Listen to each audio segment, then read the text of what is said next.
Can you hear me now? Can someone just confirm they can hear me? Just make sure you can hear me before I keep speaking, if that's all right. Just need a quick thumbs up. Can you hear me? So many emotions, so much to talk about. I don't really know where to start. I'm absolutely gutted about the result. Another home defeat. We've lost to Arsenal. We've lost to Newcastle. We've lost to Brentford. We've lost to Tottenham Hotspur. And now we've lost to Bournemouth. The place is a complete and utter circus. I'm deeply, deeply embarrassed that every single team that comes to the Hill Dickinson Stadium leaves with at least a point. And I'm gutted for the fans who turn up. They turn up week in, week out to go and watch Everton at home. And it's not an easy stadium to get to. In fact, it's a very awkward stadium to get to. I just want to share this stream, if that's okay. I don't know why it's... Fans have gone out their way to go down to watch that, and yet again, Everton don't get anything out the game. It's the same. I'm completely lost for words. We're winning the game. We're in complete control. We had so many chances to put the game to bed. We've got strikers who can't finish. We've got midfielders who only put the intensity in, and defenders only put an intensity in when the game is already slipping away from us. It's despicable, really. So many comments. I don't really know where to start with this, but I'm gutted for the fans because I'm gutted that the away fans turn up every single time to the Hill Dickinson and get a result. I'm gonna start with the comments and then I'm gonna digest it. Jacob Bynes was not a red. I know, but Eugene, he takes him down. It's clumsy. He shouldn't be in that position. He shouldn't be playing at right back. The experiment has never worked. All of the clean sheets that we get in these big games are when Jake O'Brien is a left centre back or he's not playing. And yet David Moyes thinks he's a right back. We were better with 10 men, miles better with 10 men than we were with 11 men. Because we just played with a lot more intensity.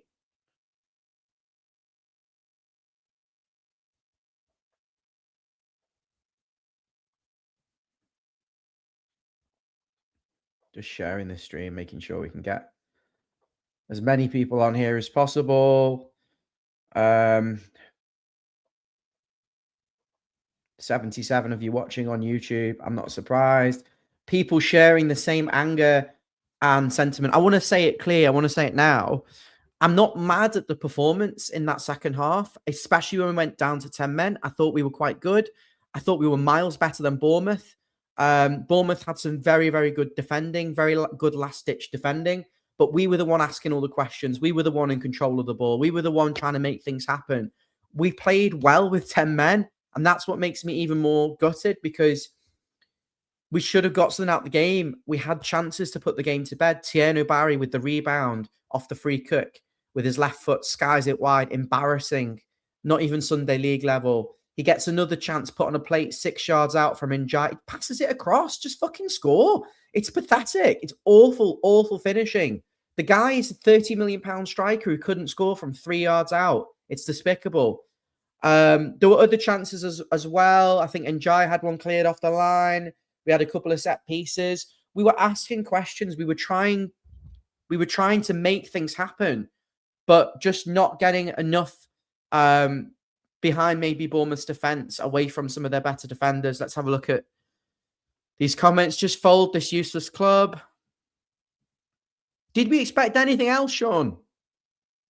Stadium, the atmosphere in the stadium is crap. Can't get the mic to work well here. The atmosphere is not good. It's difficult to get to. And you put all these games. Yeah, but make an excuse about the time of the match. But Evertonians would get themselves up massively for a Tuesday night game at home or a Monday night game. Moyes' caution seems to beat our balance. He does. He can't set the team up at home. There's just no balance. The fullbacks were killing us today. You've got Ryan, the Bournemouth player. He gave away the penalty, but he was different class. He scored the goal. Mikalenko's not interested in heading the ball away and committing himself to actually clear it. He's only asked about where the player is. It's not good enough. Don't stop the cross. You make it too easy for them. The second goal, he might as well have had Moses parting it like the Red Sea it was for Bournemouth.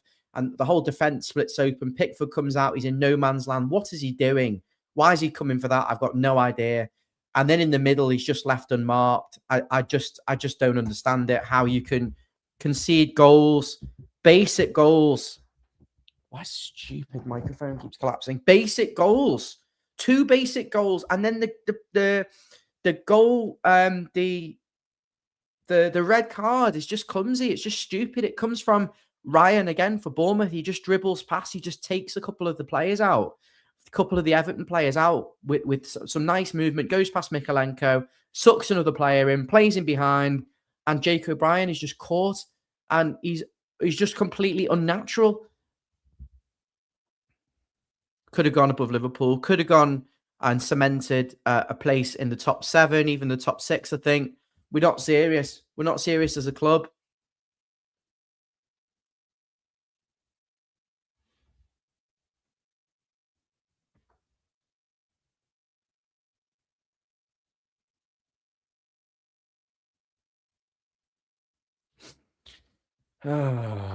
Corey's going to come on and say his piece.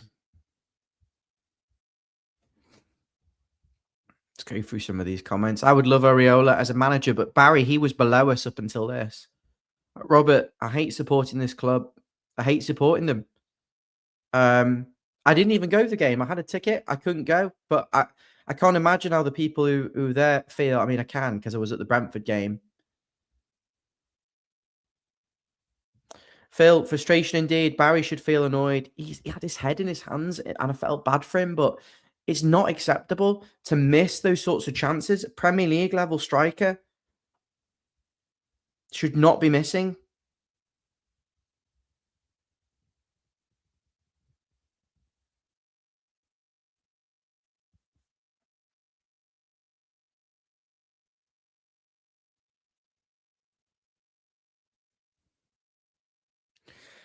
I'm so annoyed because if Thierry Barry had any conviction like he did for the other goals he scored, he would have Everton would have won that game 2-0, and I think we would have gone on to maybe get a 3rd or 4th goal. Yeah, but people are pissed off. The team has got to play well, and the manager's got to pick a team that is, going to get a result as well. Got to play United again at home. No one can be asked. No one can be asked going to the stadium. Got to be honest with you. No one can be asked.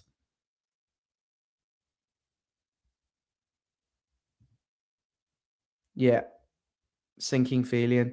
To be honest, Barry, I'm fairly happy with the team.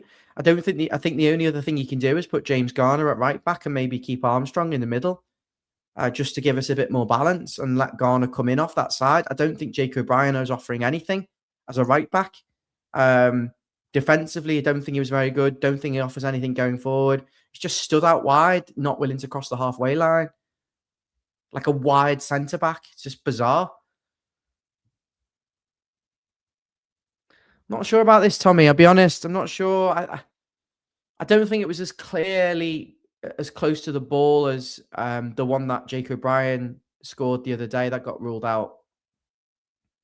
We're just on the end of some bad decisions, but you've got to take accountability as well for that level of defending. Is shocking. Shocking.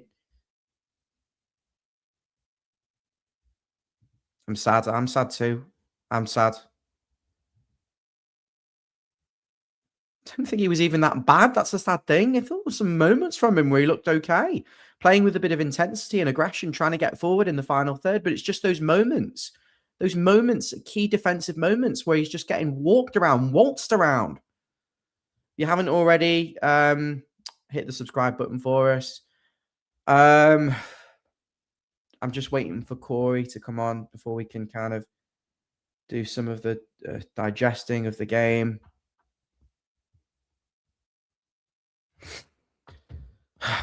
Awful football team.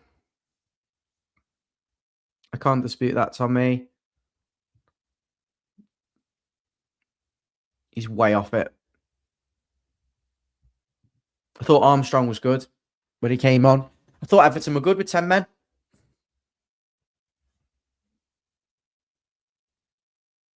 Corey's coming on now. He's coming.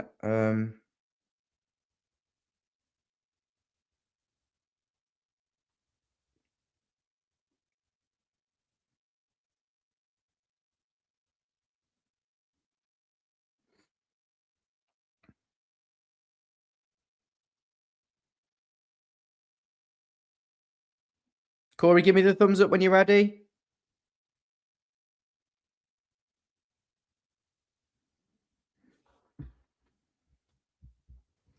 Corey, welcome to the show. Quite a good number of people watching at the moment, 250 plus. Over 135 of our subscribers are watching on YouTube at the moment, and quite a lot on X. Everyone is really, really flat and disappointed with the result. Corey, I don't think Everton played bad. I've seen us play a lot worse and win games. Probably the last match we played, it was so forgettable. I can't even remember it. Was it? I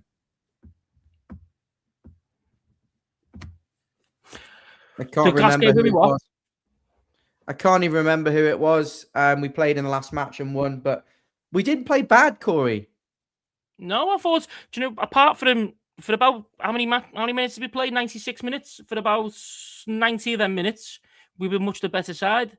We just threw it away. It's not the first time we threw a game away against Bournemouth, is it? You know what I mean? Literally, what 5-8 minutes, something like that. Just literally 2 goals, red card. Just. What do you put that down to? What do you put that down to? Mental fortitude. Well, who is that on the manager or is that on the players? Because we're seeing this time and time again at home. This capitulation, this circus. It's almost like Roberto Martinez style. We're playing the occasion more than a game of football. We should be comfortably dispatching Bournemouth, apart from a very, very good centre-back for Bournemouth and Ryan, their winger. I thought we were miles better than them in every position. And we just capitulate. The first goal is just a stupid goal, isn't it? We let the left back for Bournemouth cut inside. He whips it to the back post. Mikalenko's not interested in clearing his lines. He's only interested in the Bournemouth player, isn't he? He is. I mean, you've got to say it's a really good ball in by True Fair. I actually thought Mikalenko had one of his best games for us in a while. Apart from that bit of defending, which was poor, and he's got a challenge for it. I thought that was one of his better games for us for a while, for most of the game. His forward play, solid. Yeah, the only issue is, and are we ever going to get it from him? Every time he puts the ball in, he stands it up. He never whips a ball in. I watched Malik Diouf the other day, the ball that he whipped in. Oh my God, like he just wraps his foot around it early, and we just don't get that from Mikalenko. But I just don't want to go into that too much because, again, apart from the goal, which he was poor for, he had a decent game. So it's massively disappointing again that he looked very confident to see him try like 2 or 3 skill moves, which I've never seen before. So he did one last week against. Yeah. A few days ago. He had a bit of confidence, which looked good. I think Branthwaite helps him. Obviously, how many times did Branthwaite pick him up with the ball, pick him up with the ball down that left-hand side? So having Branthwaite in was a massive boost to him, but he was poor. He was poor for that goal. But I have got to give it a True Fair because it was a very, very good ball. He cutting in on the right, hits it flat, hits it hard, and it's just high enough to clear everyone. So let's go back to the start then. Okay, tons of comments. We'll read them in as they come in. I'll have a look at some of the comments first, then we'll give a bit of a digest of the game. I'll whiz through some. Yeah, Jan sits on the front row. He was next to Steve. The midfield 3 balance doesn't work. We're just gonna read them out. We're not gonna necessarily analyze them. Roll. I mean, Moyes is is sticking with his favourites. As you can see, no one can get a sniff off the bench. Defence was crap. We need fullbacks. I do agree. They were killing us completely. Branthwaite right back. I mean, that's a suggestion from Pekka. Corey has great analysis. Yeah, we're going to get some of it. I mean, there's so many comments, guys. Thank you so much for the comments. I kind of want to give them a bit more attention. Let's start with the team news, Corey. I couldn't think of any other option apart from maybe Garner to right back in Irabunum or Roll or Armstrong in the midfield. I don't think there's anything necessarily wrong with that team selection or Patterson at right back, because I just don't think the Jacob Ryan experiment very quickly is working as a fullback. I'm sorry, it's not effective. It's not we're not getting results when he plays at right back in the home games all season. Yeah, I think to be honest, my main gripe with O'Brien playing right back is the fact that we don't get a handle on games and we let teams grow into the game. That's my biggest gripe, and that's what I think having a fullback, a ready-made fullback, fit for purpose fullback, we want to call it, you Patterson in, is the difference maker. That was what the difference maker was against Leeds. The difference maker against Brentford is we just sat back, we allowed them to put the press on us, and we couldn't deal with it. That wasn't the case today, so that didn't. I knew he was going to do it. I would rather than play Patterson for that balance reason that I mentioned a moment ago. But today, actually, we weren't affected by that. It actually worked quite well. And again, I think it's because Branthwaite's in. We spoke when Moyes first come in, or when we done the manager show, how Moyes likes to play back four, and he has one right back who will sit in and make a back three while a full back bombs on. Used to be. You'd vary it between Baines and Coleman kind of thing, or Baines and Hibbert. But obviously in this one, it's very clear it's just always O'Brien who sits in, and it's Mikalenko who goes forward. So having Branthwaite in's kind of allowed us to do that, and also it allows us to play a little bit higher up. So that thing with O'Brien being right back, while I'd like a different right back there, today we didn't really see the opposite of the benefit from it, if you know what I mean. We didn't see the problem with O'Brien playing in the right back role. For me, the issue, we were dominant, to be honest. Like, we pressed how I think we should press, how an Everton home performance should be. Yeah, look, we don't want to push too hard, leave ourselves exposed. But as soon as that ball comes in our half, we were putting the press on them. Literally, as soon as they make that first press into midfield, we put the pressure on them and we win that midfield battle. So I like for most of the game, I like that performance. There was two players up until the 60th minute or 50-odd minute, whatever it is, really that I think didn't have a good game. Only two players in that whole team, and that is Idrissa Gana Gueye. I thought he was quite poor again. And Tierney Barry. So, obviously, if Tierney Barry can finish, we're 3 or 4-0 up there. Yeah, we win it comfortably, and that's why we're not going to get Europe, and that's why we can't be serious. There are a lot of things to get through, tons of comments, tons of analysis. I've got a timeline of everything here as well, of all the key moments. And one thing you did touch on there, Corey, was that we pressed high. We did try and win the ball up high up the pitch. That was one thing I noticed. And we did play with more intensity and purpose than in a lot of the other home games this season. I thought the likes of Dewsbury Hall and Branthwaite did make a big difference. But when you're carrying passengers quite literally in Idrissa Gana Gueye and Barry, and they're not taking the chances and they're not involved, then you know you're going to find it hard to get a result. I believe Steve is in the car and just going to get kind of a 1 or 2 minutes of his thoughts coming out of Bramley-Moore. He is in pitch black, and I'm in my rhythm of what I want to do on this match reaction. But Stevie, hi guys, very quickly, give us your thoughts. Can you hear me? Okay. Yeah, no problem. Give us your thoughts. Yeah, just very quickly. Obviously, it's bitterly disappointing yet again. Everton not capitalising on building momentum from the Fulham game, and obviously being 1-0 at half time, which maybe flattered Bournemouth. But you know, we had the chance to go 2-0, which I think was the turning point. And obviously there were 10 minutes of misery, which was kind of self-destruct. After that, we did put in a good show because we played well. We played well with 10 men, but it makes you think, well, why were we not playing like that with 11, and why you're running off the ball and doing things and putting. We were taking more risks. Yeah, we were taking risks, but just take risks. I mean, I think, as I pointed out earlier, not having a designated right back is costing us at home. You can get away with it in certain games where you're not expected to win, but in games you need to take the points. Like today, it cost us, and of course, maybe it will force a change now. The fact that O'Brien has a match ban, but overall, there was a decent atmosphere at times. Obviously, a 7:30 kickoff. There were pockets of empty seats above the Bournemouth end, so obviously they hadn't sold out their allocation.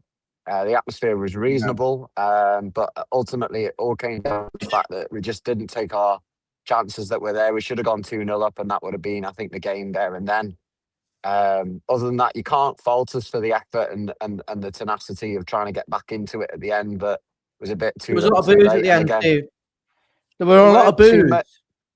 There weren't too many boos. No, I was surprised. Not really, because when we played Wolves at home and we went down, and the Brentford game and all that, you can understand that a lot of we dropped so many points. It's beyond fathomable, really. It's an utter circus, the amount of points we've dropped. But we actually tried today. I thought we upped the intensity with 10 men, and the way we pressed, the way we tried to cut through Bournemouth and go at them and really stop them from doing something. And then you have the two moments of madness. It's a cross, you just head it out for a corner. The other cross, as is described before, it was Moses parting the Red Sea, and it's flicked on, and it's just too easy to defend it. It's basics, the sort of stuff, bread and butter. And then you get caught wrong side, and you kind of get in a tangle. It reminded me again of Jared Branthwaite against, I think it was Brentford at home a few years ago when he was a young centre-back. But they were booing. Was it a very negative boo at the end, or were fans kind of accepting the effort but unhappy with the result? I think the latter. I think there was generally a kind of obviously a disappointment, but there was definitely no. I don't think anyone's come out and gone, oh, there was no effort. I think it was more of a question of two mistakes, two Wimbledon-style hoofs up, making mistakes that we shouldn't make with the defenders that we've got. We should be solid at the back, and we've gone and let them in. And the home form's just so poor that it's going to... I think we're going to miss out on Europe because of the home form, because if you look at the last 4 games, that's 1 defeat and 3 draws, and that's just... It's 2 wins and 10 at home.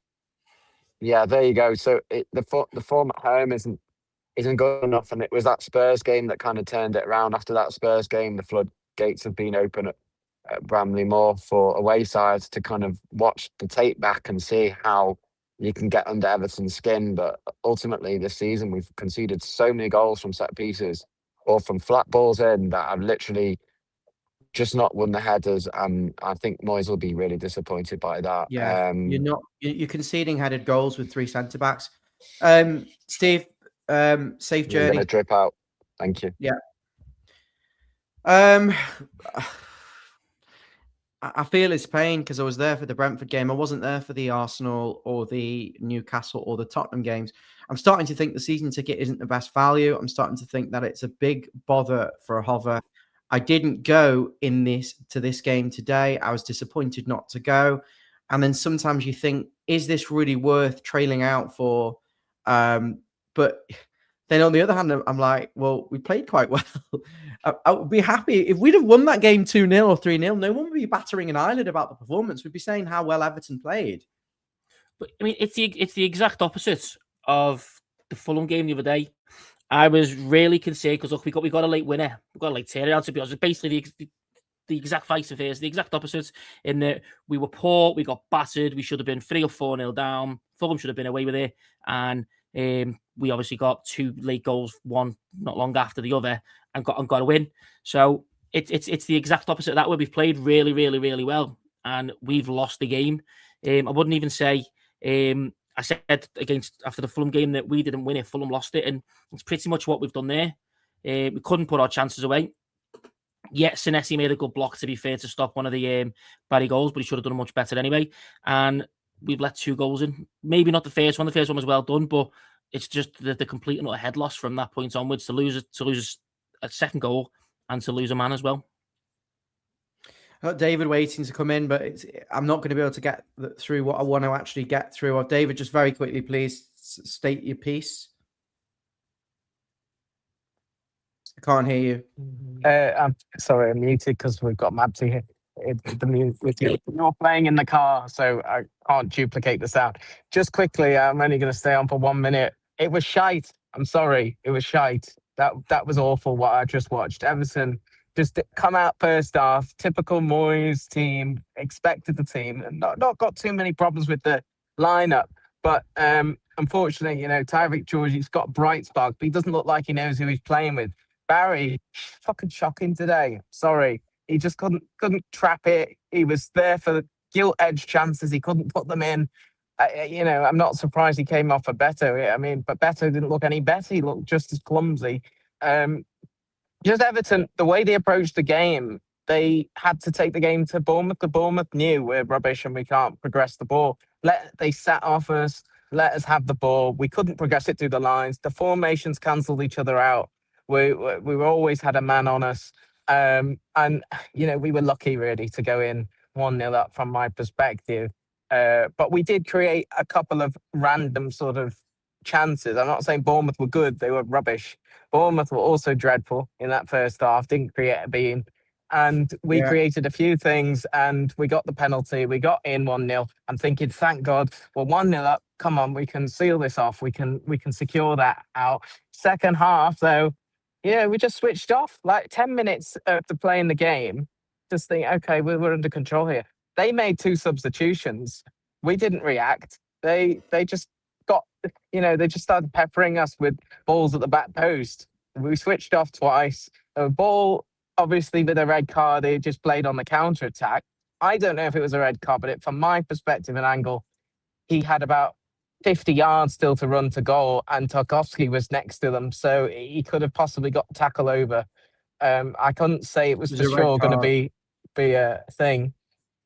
But it was very frustrating. Everton waited for it to happen. And once it went 1-0, once it went 1-1, it was always going to 2-1 at that point because we just had no control of the game. We then took our wingers off.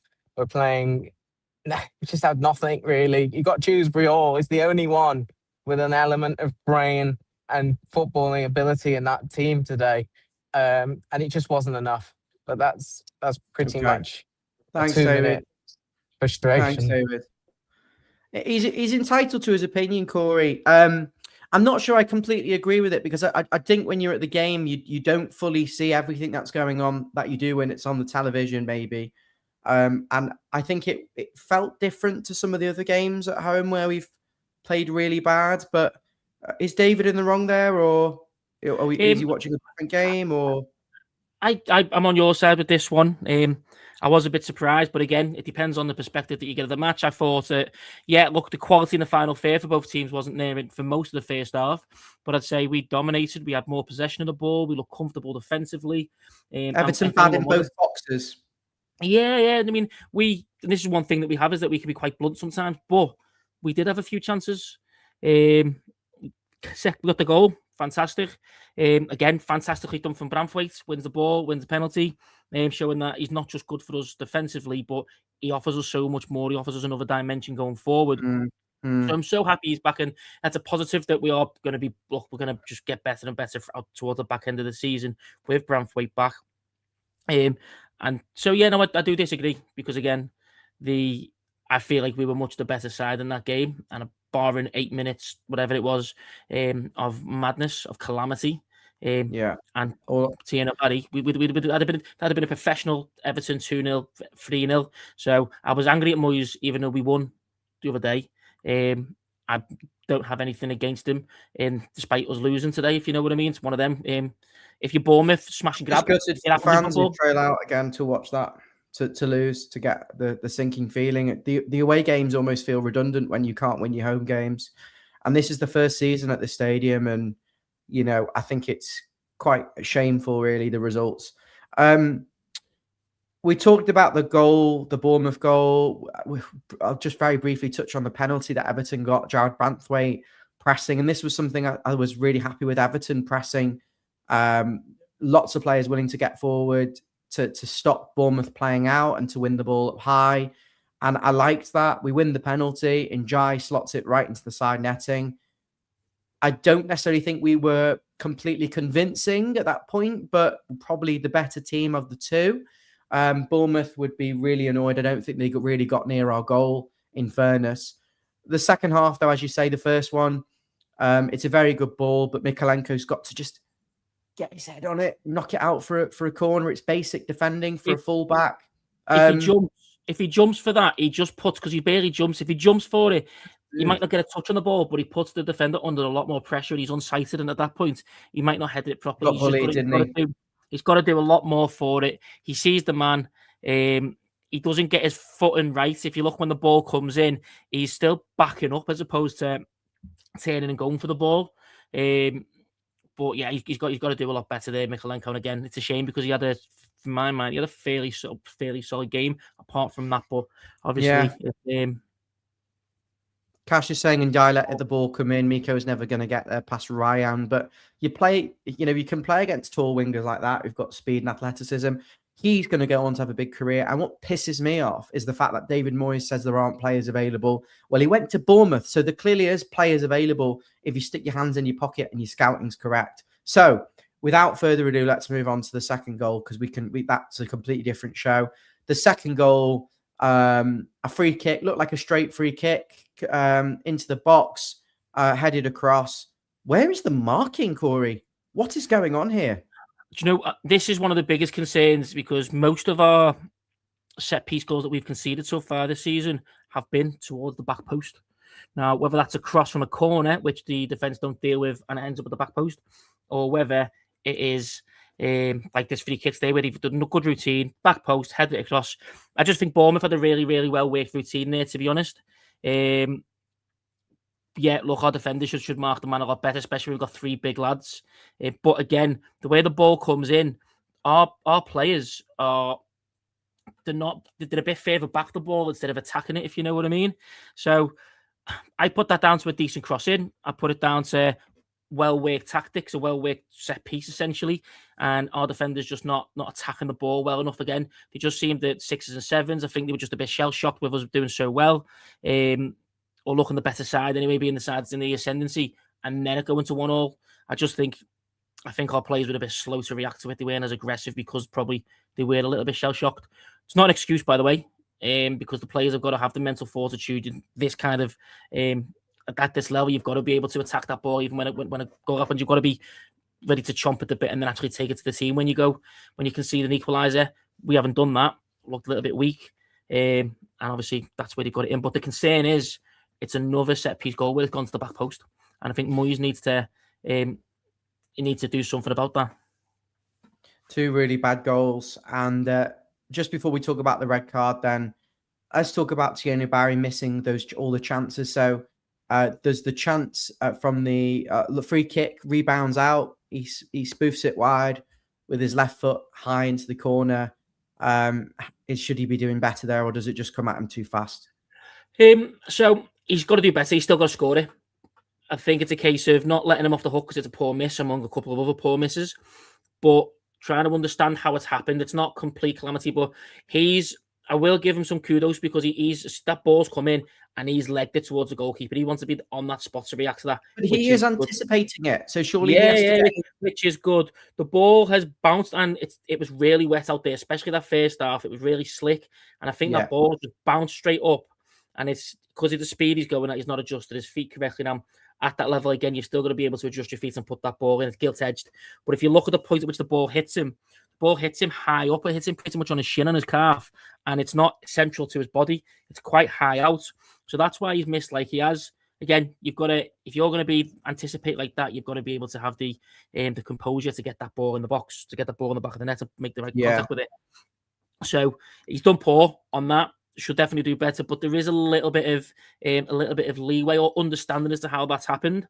The other sitter that he missed, obviously when the ball came in and he tried to play it, I think Senesi makes a really good block because that's going in. Otherwise, when he touches that, he could get a better connection and he could make no doubts and put it in the goal. But again, he was trying to do more of a deft finish. And Senesi just got the block on it. I think he done really well. Senesi, I think he made 2 or 3. Could he open his body up to fake shot that one and then wait for the defender to make an action and then slot it? I mean, Yakubu style. For me, it was too obvious. And on a different day, potentially, but again, with how wet it was, and he's potentially that first miss where the ball's come in, skidded off the ground and bounced off him, and he's had the ball bounce off him a few times today. I think maybe working he's well. found it in his head to think, I can't touch that. It's gonna just ping off me, look even worse. So I've just got to send it towards goal. So I just think it's a bit of a mix of all that. So again, it's not letting him off the hook because he should have scored at least one of them. His XG today probably would have been more than all of Bournemouth's the chances he had. So it's not. But he's not got letting him to off the score hook. them. Yeah, he's got to score at least one of them.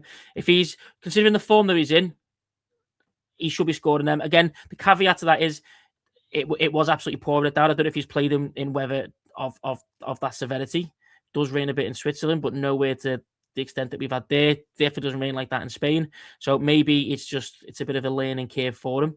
I'm not going to lambast him. I'm not going to lob him out the team forever, but he'll learn from that. I think he knows how poor the performance was. You've seen him on the you've seen the footage of him on the bench. He was happy, looked absolutely distraught, and he went as soon as full time. He was straight down that tunnel. So he'll be fuming with himself. He wants to do well, but he's not responsible for the team not doing the basics. And also, as well as we played down to 10 men, we didn't give Beto a chance. Really, we had one header, but it's not like a header he can run onto and nod in. It's almost like in the area of where he is. He's got so much to do to try and get it to twist it. And if you're putting a ball like that in, it's got to go in with loads of power to flick it on. Because if you're floating a ball in like that at that angle, it's really difficult. The only way you're going to get that is if you're getting the curl on it, so that it curves towards the head, so you get the momentum on the ball. So no offense to if it was in Jai, you put the ball, because still he's done well to find his man, but it's difficult to score, especially from that angle as well. If you're close to the goal, you can get the nod on. So it's a difficult header for him. I think the issue with that is when he come on, he couldn't keep the ball. Yet they were putting 2-3 men on him. I think we probably should have made another attacking substitution. I think it would have been good to see Charlie Alcaraz come on, get on the ball, get aggressive. Would have allowed us to do a bit more interplay instead of just crossing the ball in every time, which again is probably a thing almost. But also as well to counter that, while I don't agree, and I'd have probably done something different. I'm not a Premier League manager. I've not even got a coaching badge. But if I'm sure a lot of fans would like us to go a bit more positive, essentially, but I understand why Moyes, as we've done, has gone with the team. Once Harrison Armstrong's come on, we should have probably made another substitution at that point. He's gone to go defensive. The game's turned on its head. So I wouldn't blame him for that substitution. I blame him for not making substitutions in between then and the end of the game. And then when the red card happens and we're in the ascendancy, well, we're pushing all our players forward. You need someone to defend. Is Merlin Rowe going to be able to defend, or is Idrissa Gana Gueye probably the best man to have on there? So I understand why he didn't make substitutions, especially very, very late on when we had all the ball. I just personally would have liked them to bring Alcaraz on for Gana Gueye or something like that, just to switch things up. Yeah, very high XG in this season compared to goals conceded. So the defense, actual goals conceded, is on the lower side, but the XG is very, very high.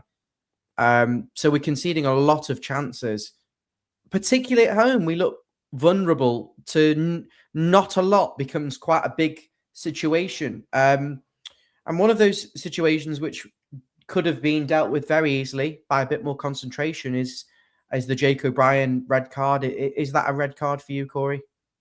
Yeah, I think so.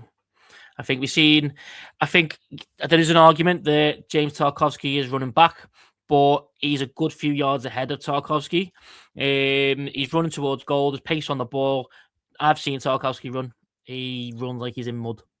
And it's just the kind is of it a foul? Yeah, it's a foul. He's caught him. He's took him out. I don't think there's any intention into it. I think he's just gone for the ball. He's took him out. But again, denial of a goal scored an opportunity. It's a red. The only thing you can say, if it was in the penalty box, they'd have got a penalty, but it wouldn't have been a red card because you have that thing where it's not, if you give away a penalty but there's no intent, you don't get the double jeopardy rules here. But because it's way outside the box, there's no penalty. It's denial of a goal scored opportunity. He has to go off. So I'm not surprised that was given. I actually thought Madley had a decent game. I'm quick to criticise referees because the quality is so poor, especially when it comes to VAR. But I thought he was quite good today. I think there was a couple of fouls where he could have given yellows, but he was consistent about it. But the only one he really got wrong in my mind was, and it worked in our favour, was when Iliman Ndiaye slipped in the first half and he gave it as a free kick. And that was fairly innocuous. It's the only thing I think he got wrong all game, which I will say, fair play to Andy Madley today. Before we go to comments, what can we do to turn this around? I think we still need to, I mean, look, today is a bit different. It's hard to base it on today because I think we the performance that we went out, the tactics that we went out with was the correct thing. I think we need to just be more positive. I still think Gay and Garner are the wrong combo in the centre midfield. It worked a little bit more for the state, but that was still, in my mind, in spite of just Garner Gay. I think he's looked poor, he's looked slow, he's looked tired, way off it. And I like Idrissa. He's been fantastic, played of the season last season for us. But I think Dewsbury Hall, we were saying this at the start of the season, play Dewsbury Hall deeper. And I'd personally, look, Tivik George, he was patchy today, brilliant at sometimes, poor at the others. But again, with Branthwaite there, it allows us to, when they were able to break, Branthwaite just shut everything down. So I think Idrissa Gana Gay off, and I would say Harrison Armstrong in that central midfield. That's what I would go for. Bring Idrissa on when we're chasing game late on and we need someone to press high up the pitch, or bring them late on when we need someone to be that extra bit of defensive nous. But I think we should be managing his minutes a bit more. That's the main thing for me. And again, look, it's the anybody puts them away. We're not even fuming today. We're absolutely buzzing with a really professional performance. Yeah, and that's what makes it so heartbreaking, really. If you haven't already, please hit the subscribe button. It's completely free. There is a paid membership option as well, which is effectively a donation to support the channel, which does cost to run, not just time, but money. So hit the subscribe button if you can, and join if you can, and you want to become a VIP. Comments are welcome. I'm going to have a look through the comments now. I am tired. I almost want to kind of forget about this game and move on as fast as possible and get it out of my head, because I think this is more than a lot of games. This defeat does feel painful. It's like the Brentford game. I suppose any defeat is painful, but to know that it was probably quite an unjust way of losing a game as well, where we played decent, and just feels very flattening. James is saying it's the best squad we've had. Moyes is saying players aren't available. There was another comment saying he rejects 99.9% of players. But Corey, one thing I'd ask is, if he was presented with Vitaly Mikalenko or Jake O'Brien as a transfer, would he sign them? I think it's O'Brien. We remember he was the one who brought O'Brien in when he didn't get a sniff on the Dyche.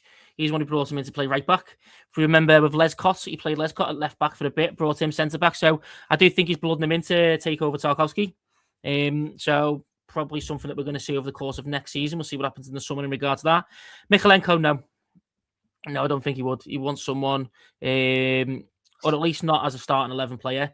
Maybe wouldn't mind him having as a squad player, as a second string left back. But I definitely wouldn't have him in as your first choice left back. Moyes, this is the man who brought in Leighton Baines. It's also the same man who brought in Pistoni, Nuno Valente, I guess. But so, Jay, you never regularly win games of football without a striker. How bad is our recruitment when someone sanctions buying both Chuckle brothers to play in the same position that Dixie Dean did? I mean, I think Chuckle brothers is a bit harsh. I just don't quite know what's going on with those two, and I'm gutted, really, that £60 million has been spent on those two strikers. I mean, they have scored a few goals, but it's unacceptable, really. Because we've criticised them when they don't get when they miss the chances, but we do give them a lot of credit and respect when they hung out to dry through a lack of chances and a lack of support. I don't think that was the case today with Thierry Barry. He was given the chances and he was not ready to finish them off. The wheels fell off for 10 minutes. We talked about this. Out of shape for the second goal, complete chaos. Exactly that. Phil, hi Phil. We have no aggressive wingers. Driving forward to shoot. Didn't think much of Tyrick George, I've got to be honest. I didn't think he had a good game. I think he spent most of the half with his back to goal, getting bullied by Bournemouth, who've got very, very good fullbacks and are actually making a mockery of our fullback positions. There's talk of Sergio Ramos. That's not going to happen. I don't even think that's his name, is it? I can't even remember who it is. Is it Sergio Ramos or Gonzalo Ramos, the one who plays for PSG? I'm assuming if he says free, it'd be Sergio Ramos. Sergio. Moyes is a dinosaur, not just good enough. Not saying sack him. Don't know if we're in a relegation scrap. We're not in a relegation scrap, but you do look at the league, and Chelsea and United today apparently didn't win their games, and it's like we're passing up opportunities. We've had a couple of games where results have gone. When we played Brighton, all the results went in our favour, and we didn't take it. I mean, what it is to say that all the other teams are doing that, so it's frustrating for us that that's happening, but all teams are doing that as well. So the main thing for me is when you look at this squad, and you look at the team, and you look at the rest of the season, can you see us picking points up throughout the end of the season? Can you see them keeping par with all the other clubs around? Because if we do that at this moment in time, then we're there pretty much fighting for Europe, even if it is just the Conference League. So, and I think that is definitely the case. We can get points against absolutely anyone, as we've seen in the league anyway. Branthwaite being back is massive for us. Like I said, I think it changes the way we play. Changing the dimension that we play. Massive difference. Allows us to be way more aggressive, especially at home, which I think will help start turning things in. Caught out for the red card being highline, or was that just Mikalenko getting sucked in second phase from our own corner? They just kind of dribble around us because we get caught high up, and they've got ball carriers. Anyway, we've got 12 games left, and you asked the question there, how many wins are we going to get? I'd be surprised if we get more than 10 points. We've got Liverpool, City and Chelsea to play at Bramley-Moore. They'll beat us, I would imagine.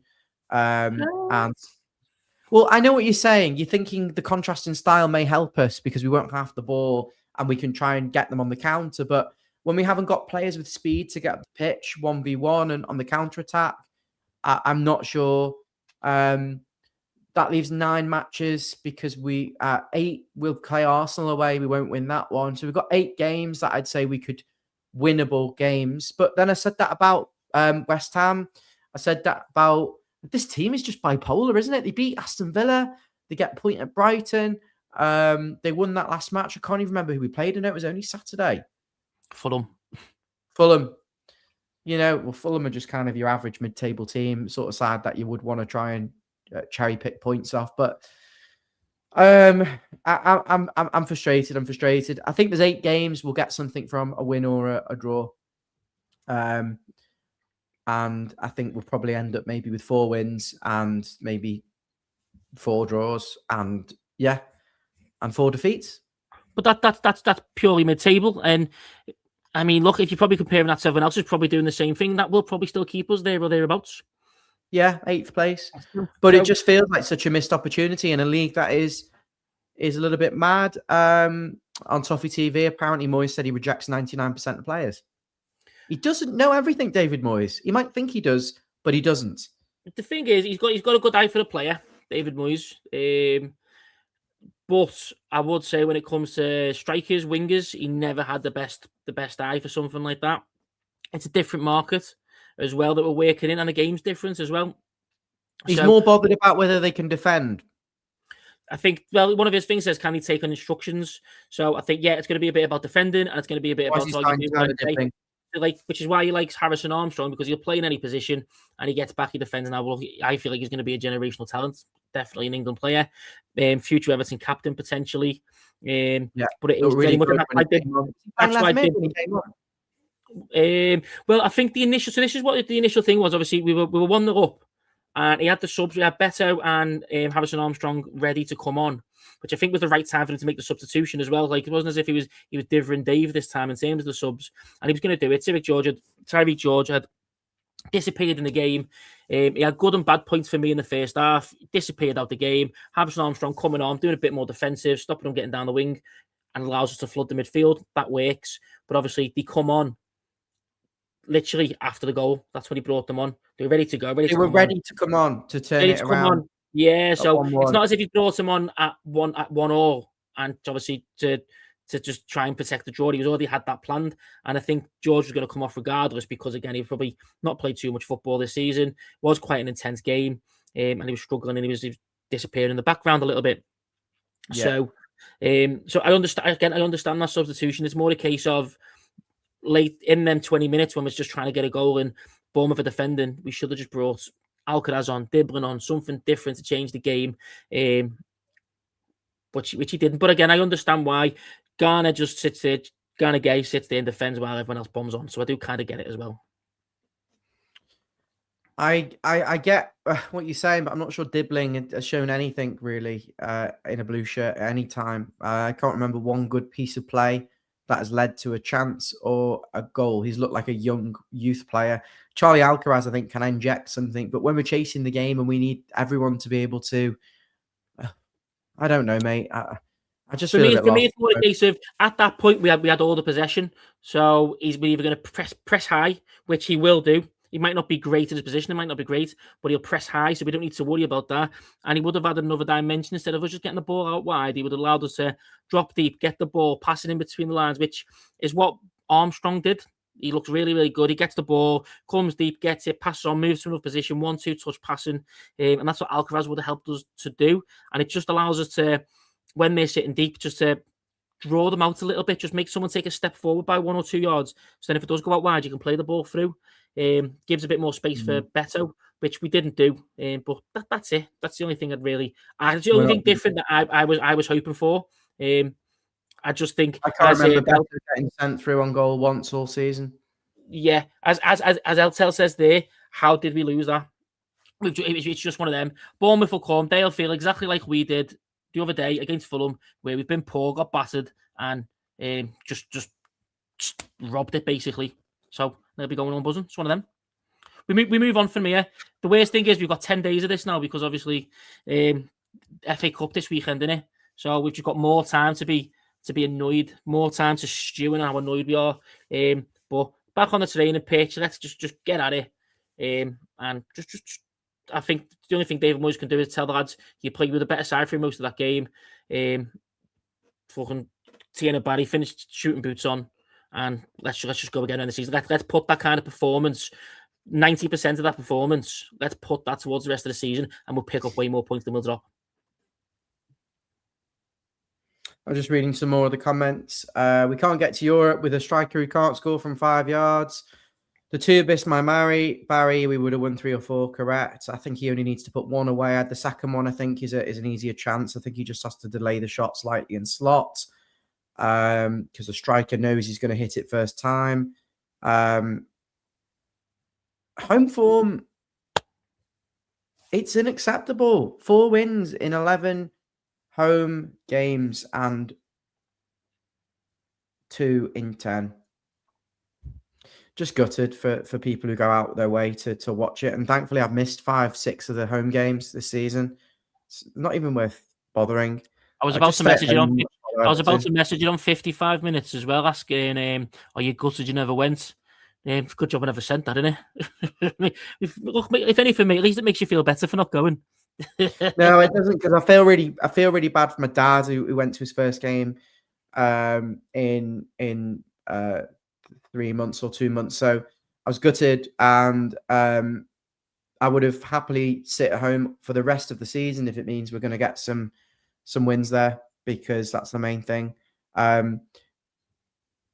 It was okay, but yeah, I mean, I'm a little bit demotivated for the Man United game. I've got to be honest with you, I really am, because it's like, yeah, well, they're in good form, and we just need to a turning point at home.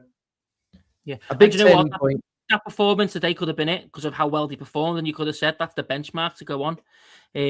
So, but look, what we will say is, I've seen a comment in there before that one of our last really good games that we played really was the one against Villa. We had Patterson, O'Brien, Tarkowski, and Michalenko. Now we don't have O'Brien, but we'll have Branthwaite, who's an even bigger upgrade. So maybe we'll see what that balanced back four with a wing back or full back will do for us.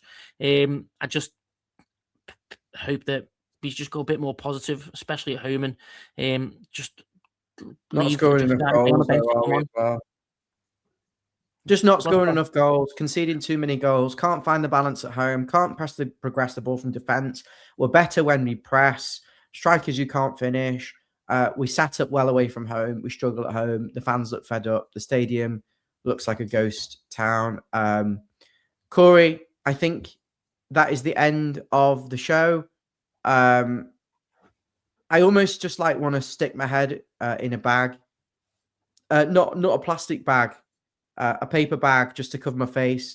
Not saying anything untoward there, but it's this kind of feeling. Do you know what I mean? It's like, yeah. Did I disappear? Yeah, no, mate, no, sorry. You disappeared when you did that. Did I? Yeah, completely right there. Yeah. Yeah. Just don't know what to say. I get my hopes up for Europe. I get my hopes up that we're going to do something. I want the fans. Stevie, who's coming back from London, my brother, who's part of the channel, going to the games and walking away miserable. And, you know, when's it going to stop? Yeah, I mean, look, there's still positivity. I think you always look at it's a results business. I get that. But in terms of how you're looking for the season, if we can play that kind of performance, especially at home again for most of the game, and just take our chances, which on another day we will. Another day we will, certainly. There's positivity to be had there, definitely. So I think that, like I said, you're looking how this rest of the season can go. There's certainly positivity to go forward. Other teams have dropped points, which is, again, still bitterly disappointing because we haven't taken advantage of that. If we'd have won today, we could have been 4 points behind Chelsea, above Liverpool, 5 points behind United in the Champions League spot. But we're still 8th. Bournemouth behind us on goal difference. Newcastle a point behind us. Sunderland a point behind us, although there's a game in hand. Fulham 3 points behind us. They won't be able to catch us up unless they have a bigger win. So we're pretty sound where we are, if you know what I mean. So we're not going to drop. At most, we drop down 2 points, 2 places. Can we just very quickly look at Everton's fixtures then and see what's going on? So we've got Man United at home. I'd probably take a point, Corey. Yeah. Shouldn't, but you know, we can't win games. Newcastle away, we need to go for the win, but I'd possibly still take a point there as well. Burnley at home, 3 points, win, yeah. Nothing less than 3 points. I'm on 5. I don't think we get anything at Arsenal. Chelsea at home, again, I'd take a point. I'm on 6. Brentford away, I think that's the type of game we've got to win. But we have to be a bit conservative here and maybe say we get a draw. So 7 points. I think we'll lose the derby. I think Liverpool will pick us off. Big pitch, big space. They've got cutting edge. I can see it. It's not a bear pit. It's a shithole. I know that's a bit harsh. I don't mean it like that, but the way the results make it a shithole. It's a beautiful shithole. What am I on? 7 points. West Ham away. I think West Ham away, we win that. Yeah. I'm on 10 points. I think we lose at home to Man City. I think we get a point at Palace. We're on 11 points. I think we beat Sunderland at home. We get 14 points. And we probably lose to Tottenham away from home. Or we get a draw. And we end up with about 15 points. Tottenham are horrendous, mate. They're on 29 points. They're just 2 points. They're in a relegation fight. 15 points, Corey. Would you take that? I want more, to be honest. So we're not getting it, mate. We can't win a home game. 15 points from 12 games. Ideally, I'd like 17, 18, to be honest. I mean, I think you take it in terms of how many points we're getting at the moment. So what's that? We're getting 1.3 a game. Times that by 12. 12 times 1.3 puts us on 16 points. So you're not far off, mate. 16, 17 points. Corey, a pleasure to speak with you. Thank you so much. If you haven't already, hit the subscribe button and support us. I know it's been a hard show because of how we're feeling, how I'd say flat, depressed, because it's the hope that gets you built up and then you just fall flat again. And we had a big chance to go up with Liverpool and really cement ourselves as a side that can compete.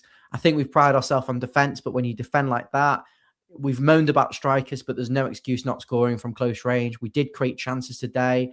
I'm not moody with the performance overall. I think there was spirit. I think there was intensity, better with 10 men. And there was not a lack of a want to try and make something happen. So it's one of those, shrug your shoulders, flatten do your thing, and, you know, hopefully in the morning we'll feel a little bit better. Those watching on X, I ask a big favor. There's 275 of you watching on X.